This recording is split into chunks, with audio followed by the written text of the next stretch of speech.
मान लीजिए कि हम एक रेस्टोरेंट में काम करते हैं और हमारा जो वेतन है वो है 100 रुपये प्रति घंटा। लेकिन हमारे वेतन के अलावा कई बार हमें बख्शीश यानी टिप भी मिल जाते हैं।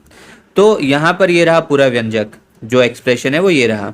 तो 100 रुपये जो है वो हमारा जो वेतन है वो है, और उसके अलावा हमें क्या मिलती है, बख्शीश मिलती है। अब हो सकता है कि आपको कभी कभी बख्शीश अधिक मिले और कभी आपको बख्शीश कम मिले। तो ये जो बख्शीश वाला हिस्सा है ये जो है ये एक फिक्स नहीं है, ये बदलता रहेगा। हो सकता है कि दोपहर के खाने के समय जब अधिक लोग आए तो आपको अधिक बख्शीश मिले, लेकिन हो सकता है कि शाम को 5 या 6 बजे बहुत ही कम लोग आए और आपको बख्शीश बहुत ही कम मिले।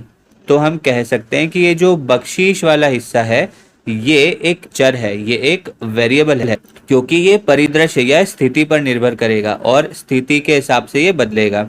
चलिए एक उदाहरण देखते हैं। मान लीजिए दोपहर के भोजन का समय है और उस समय हमें 1 घंटे में करीब करीब 300 रुपए की बख्शीश मिली। तो अब उस घंटे में हमारी कुल कितनी कमाई हुई, तो वो होगी 100 प्लस 300 यानी कि 400 रुपए। तो उस 1 घंटे में हमने 400 रुपए के बराबर कमाई की। लेकिन मान लीजिए कि उसके बाद मतलब कि दोपहर के भोजन के बाद अब बहुत ही कम लोग आ रहे हैं, तो अब आपको बख्शीश मान लीजिए उस 1 घंटे में 50 रुपए ही मिलती है। तो अब ये जो व्यंजक है ये क्या हो जाएगा, तो ये हो जाएगा 100 प्लस 50 यानी कि 150 रुपए। तो अब आपकी उस 1 घंटे में कितनी कमाई हुई, केवल 150 रुपए।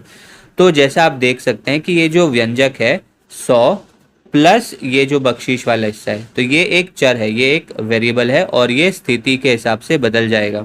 और आमतौर पर हम बीजगणित में जो चर होता है उसे ऐसे पूरा नाम लिखते नहीं कि बख्शीश या टिप, ऐसे पूरा नहीं लिखते। हम उसकी जगह कोई ना कोई एक लेटर को यूज़ कर लेते हैं। मान लीजिए हम यहाँ पर टिप के लिए टी यूज़ कर लेते हैं, तो इसे हम लिख सकते हैं 100 प्लस टी।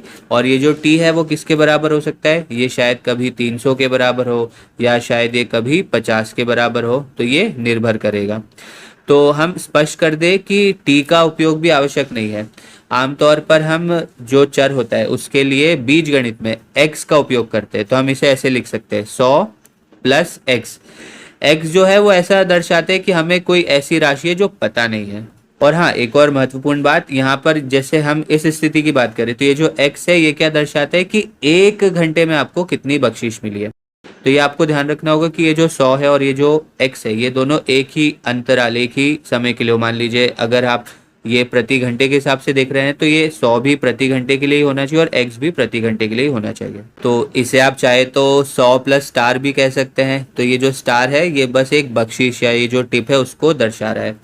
तो उम्मीद है कि आपको ये जो चर होता है इसका मतलब समझ में आ गया होगा।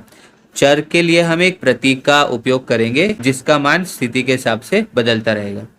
चलिए मिलते हैं अब अगले वीडियो में।